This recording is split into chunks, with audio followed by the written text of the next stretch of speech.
5점 만점에 저는 10점. 제가 중요하게 생각하는 어떤 가치에 대해서 공감하는 동료들과 일을 하고 있고 지원해줄 수 있는 조직이라는 점에 굉장히 매력을 느끼고 있습니다.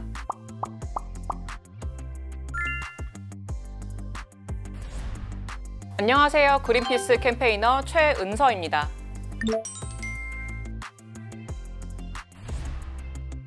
그린피스는 정부나 기업의 지원을 받지 않는 독립적인 국제환경단체입니다. 올해로 50주년을 맞이하였고요. 기후위기를 막기 위한 에너지 전환 캠페인, 여러분들이 잘 아시는 해양보호 캠페인, 산림보호 캠페인, 탈원전 캠페인 등을 진행하고 있습니다.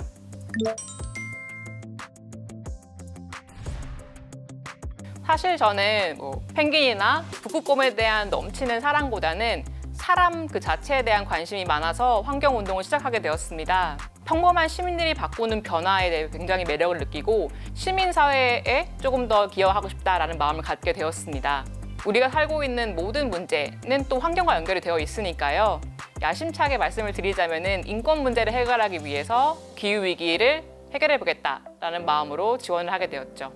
그린피스의 모든 활동이 인권과 떨어질 수 없는 관계가 있다고 생각을 합니다. 여러분들이 영화 기생충을 보시면 아시겠지만 굉장히 많은 비가 내렸을 때 또 피해를 보는 것이 쪽방촌이나 반지하에 사는 분들이죠. 그렇기 때문에 그린피스는 기후위기가 결국에는 불평등의 문제, 또 인권의 문제라는 사실을 인지를 하고 관련해서 많은 캠페인 활동을 벌이고 있습니다.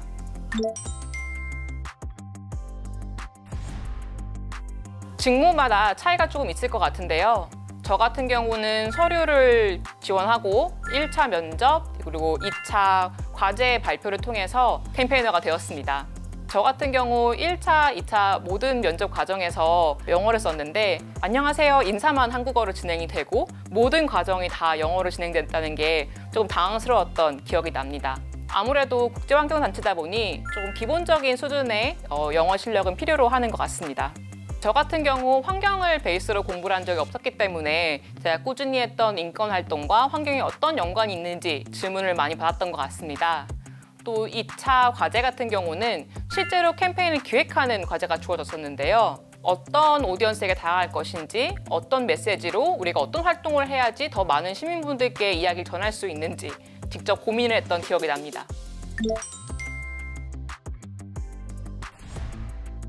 그린피스는 전 세계 55개국이 넘는 나라에서 사무실과 지부를 가지고 있는데요. 저는 동아시아 지부 서울사무소 기후에너지 캠페이너입니다. 현재 친환경 자동차 캠페인 프로젝트 리더를 맡고 있습니다. 캠페인의 시작과 실행 전반의 책임을 지고 있고요. 필요시에는 정부와 기업과 직접 대화를 나누기도 하고 이렇게 인터뷰를 통해서 그린피스 캠페인을 안내하는 역할을 하기도 합니다. 또 여러분들이 보시는 많은 디지털 콘텐츠의 제작에도 제가 참여를 하고 있습니다. 저는 무엇보다 커뮤니케이션 스킬이 필요하다고 생각합니다. 저희 그린피스는 어느 조직보다 더 평등한 관계를 중요시하는데요. 그렇기 때문에 자기의 생각을 굉장히 자유롭게 말할 수 있는 분위기가 되어 있습니다. 캠페인이 어떤 꼴을 가지고 있는지 어떻게 해야 우리가 효과적으로 많은 시민들에게 다가갈 수 있을지 이제 고민을 하고 커뮤니케이션하는 능력을 기르기 위해 저는 노력하고 있습니다. 5점 만점에 저는 10점, 10점 드리고 싶습니다. 가식적인 건 절대 아니고요. 제가 중요하게 생각하는 어떤 가치에 대해서 공감하는 동료들과 일을 하고 있고 지원해줄 수 있는 조직이라는 점에 굉장히 매력을 느끼고 있습니다. 또한 저희는 굉장히 인권 감수성이 뛰어난 조직인데요. 강요된 회식이나 위계질서는 당연히 없고요.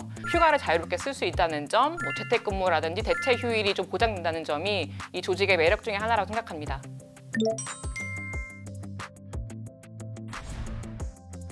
보람찬 순간이 굉장히 많을 것 같습니다.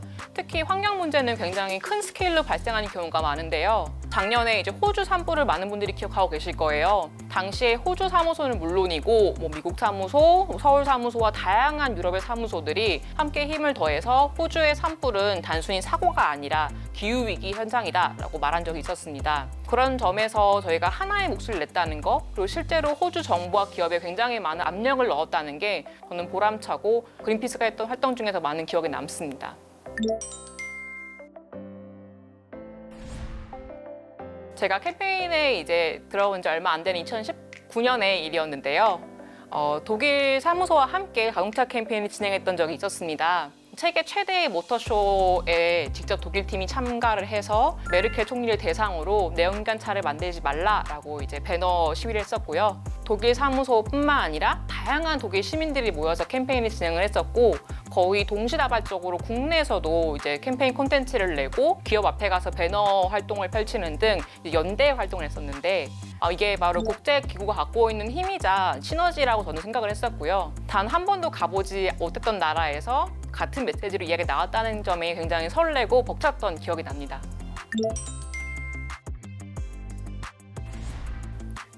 기후위기가 심각해질수록 극한의 기상이변이 발생하게 되고요.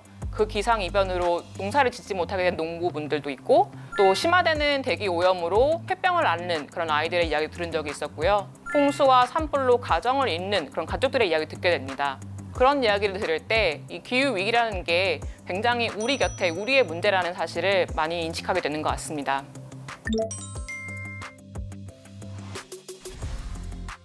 분명히 전보다는 더 많은 분들이 환경 이슈에 관심을 가지고 있다고 생각이 들긴 합니다. 하지만 국내에서는 굉장히 많은 환경 문제를 해소하기 위해서 개인의 역할에 너무 많은 책임을 주고 있지 않나 생각이 드는데요. 물론 일회용 플라스틱 사용을 줄이고 텀블러로 쓰는 거는 정말 중요합니다. 하지만 선진국 수준의 이제 탄소 제로 정책을 펼치는 정부의 역할도 굉장히 중요하고요. 기업에서 조금 더 야심찬 리더십을 보이는 것이 중요한 상황입니다. 또 그만큼 기업과 정부에 시민분들이 많은 것을 요구해야 되는 상황이기도 하고요.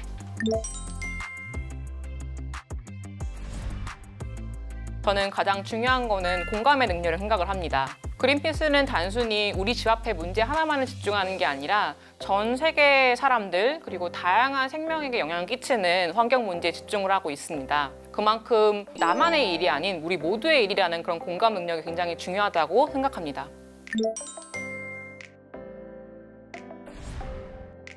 기후위기 환경 문제는 지금 청소년분들의 현실입니다.